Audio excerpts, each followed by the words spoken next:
works. Do you know the switch on? Quite important. It works.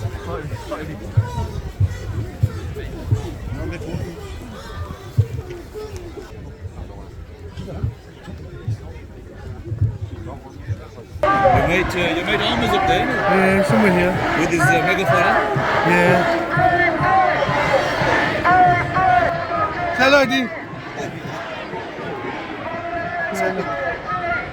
Ya tú, hello, que sea.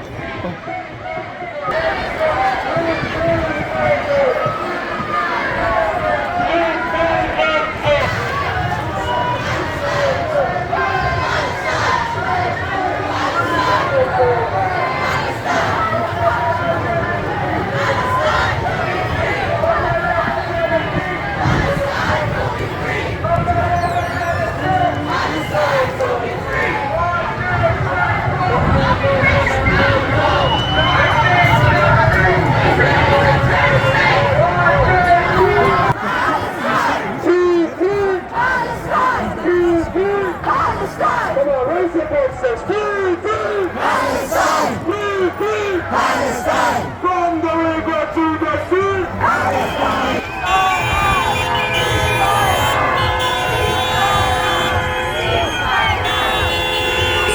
Protest ever! Your presence, your humanity, your refusal to look the other way is hugely important to the Palestinian struggle. The Israeli government is terrified of the huge mobilizations that are taking place not just in this country but around the world. Its famous Hasbara, the propaganda lies over decades, are no longer effective. Millions cannot unsee the horrific violence of the last 3 months. Thank you. Thank you. Thank you, Birmingham, for turning out such a fantastic rally here today. And thank you, Birmingham, for all the other rallies over all the years. I was here with rallies against the Iraq War, rallies and meetings for peace. Birmingham has that fantastic tradition, and it's here again today, right in the centre. And that message will go to people all over the world. And a special thank you to all those that have put so much energy and effort into organising today's event. On a cold day, turning out thousands of people to show our solidarity with the victims of this appalling conflict. And a special thank you to Alan Rock for standing up every week, demanding a ceasefire and joining in the march here today. It's almost unconscionable to even think about what we're witnessing in Gaza. All of us, we wake up in the morning, you go to your phone, you go to your computer, you go to your television, you turn on Al Jazeera, or you look at social media messages, and it's almost become normal to read how many children were killed last night, how many homes were destroyed, and then the news moves on to something else. It's almost as though it's become normalized. Well, 70% of all homes in Gaza have been destroyed. Every school has been either destroyed or damaged. Every hospital is either completely out of action or trying to survive with insufficient medicines, insufficient bandages, no anaesthetic, nothing to clean wounds with. And I've met doctors who've come back and told me with tears in their eyes, all they could do to clean a wound was wipe it with vinegar because that's all they could find. And another doctor telling me that he performed a successful operation in the sense that the operation had been completed. It was an amputation he was forced to do, and the patient died from a heart attack from the unbelievable level of pain associated with it.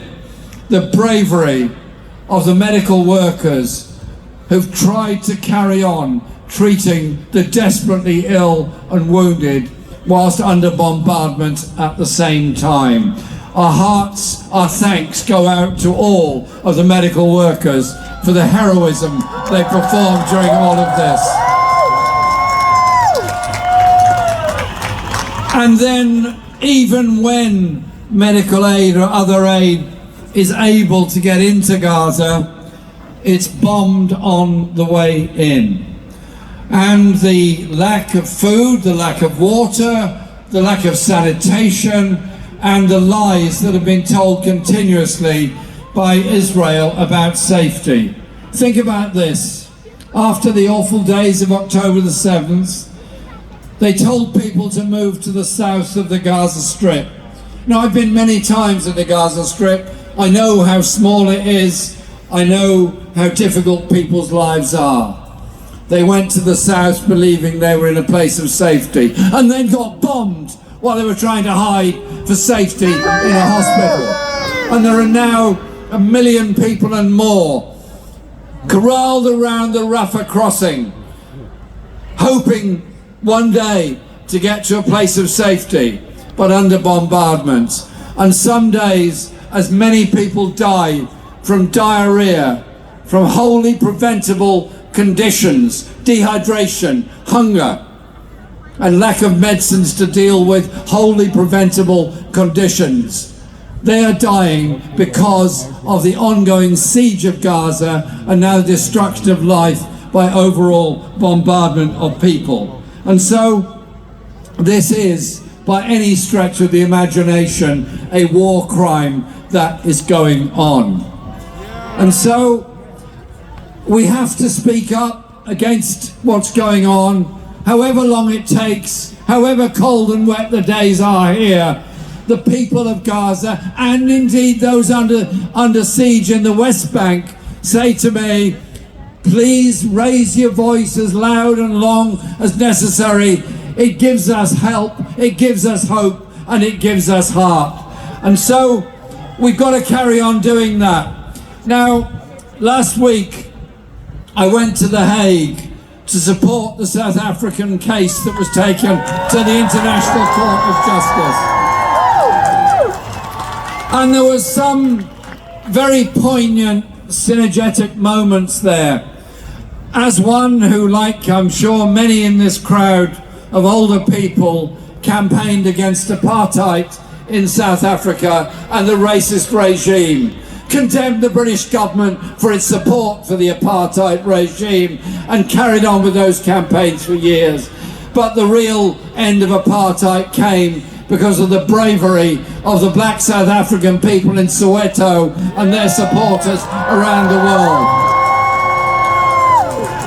So there was something very poignant about South Africa taking the case to the International Court of Justice.